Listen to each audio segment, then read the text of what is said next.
Alors, on va voir cette quatrième partie de l'implémentation du Network Traffic Management, comment mettre en œuvre un Azure Application Gateway ou l'application Gateway qui est le load balancer niveau 7. La première étape, on va aller vers le Virtual Network. On doit créer un subnet pour l'application Gateway. Généralement, donc l'application Gateway, elle a son propre subnet.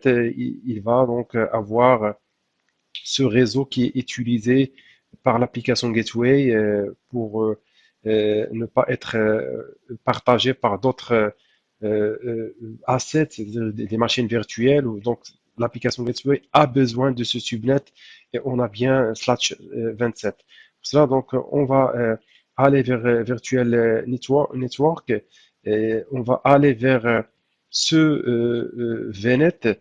Bien sûr, on clique ça au niveau du réseau, tous les VNet, vous avez ça, vous pouvez cliquer, rechercher, vous avez donc le VNet 1, vous avez au niveau subnet, comme c'est indiqué ici, on crée un subnet qui s'appelle subnet App Gateway, on va l'ajouter, un subnet avec l'IP slash 27.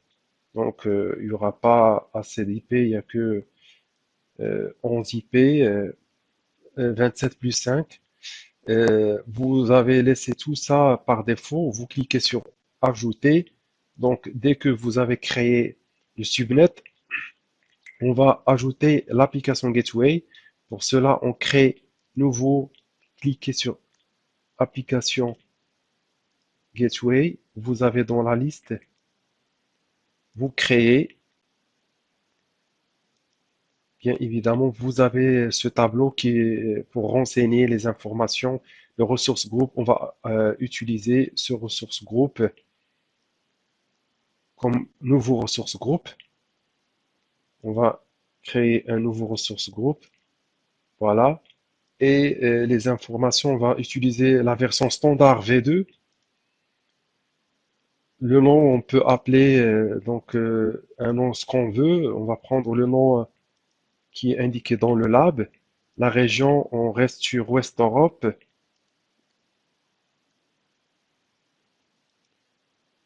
Donc V2, standard V2. Sinon, vous avez la possibilité de créer WAF, c'est les Web Application Firewall, pour protéger vos applications web. Vous avez un firewall intégré à l'application Gateway. Donc, vous avez les informations Enable Autoscaling, on va pas l'utiliser. On va utiliser une seule unité. La VPT Zone, on va utiliser 1, 2, 3. HTTP2 désactivé. Et le virtual network, on va utiliser le subnet qu'on a utilisé tout à l'heure. Donc, l'unité, on va utiliser juste une scale unité. Donc, auto-scaling pas. On va utiliser une seule. Voilà, la visibility, on va utiliser 1, 2, 3. Vous avez HTTP désactivé et le réseau, c'est le subnet qu'on a créé. Donc, c'est le VNet 1 au niveau 6. Le VNet 1, parfois, si vous avez une liste, vous pouvez juste rechercher avec le champ rechercher. Voilà, on a le subnet qui est créé. On va cliquer sur Next. La partie front-end, vous avez à créer une IP publique par rapport lorsque on va exposer l'application Gateway Internet, vous devez avoir une IP publique.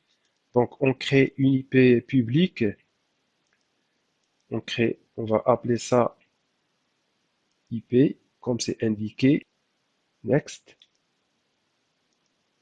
On va renseigner le backend pool. Pour ça, on va créer un backend pool pour l'application Gateway. Je sélectionne le nom, je crée un backend pool, je vais le nommer, on va faire la copie. Voilà.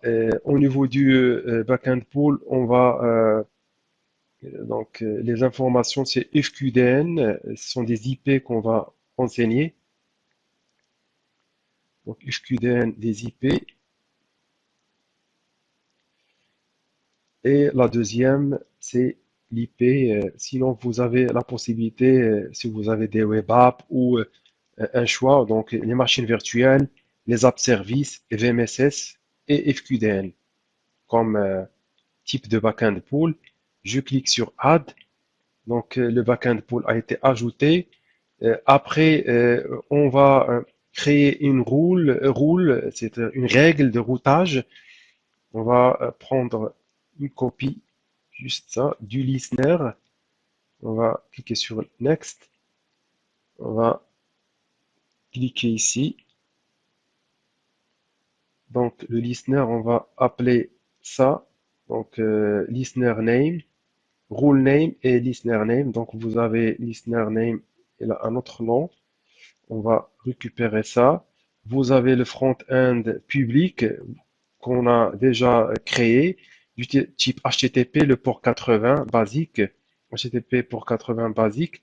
Et vous avez bien sûr error page URL, non, on va laisser ça. Après, vous avez target, backend target. On va add une rule avec les informations backend pool et on va choisir le backend pool. C'est ce qu'on a dans le lab. On va cliquer ça, le backend pool, vous avez ça. Le HTTP sitting, on va le créer puisque c'est pas créé. On va suivre le HTTP sitting, ça. On va juste récupérer l'information. On crée. Voilà, une seconde, parfois la copie ne passe pas. Et vous avez donc les informations à renseigner, le HTTP 80, désactivé par rapport aux cookies, les connexions draining. Request timeout, c'est 20, donc HTTP 80. Vous avez HTTP 80 désactivé.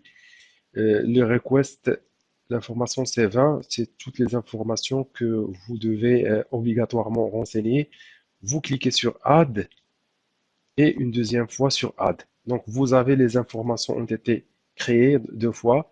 Donc, cliquez Next sur la partie tag, c'est pas, on va cliquer sur Tag et bien sûr, après, on va cliquer sur Créer.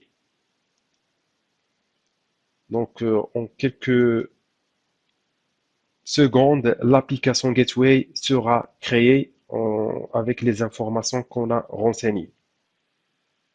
Voilà, l'application Gateway a été créée. On va se connecter dedans.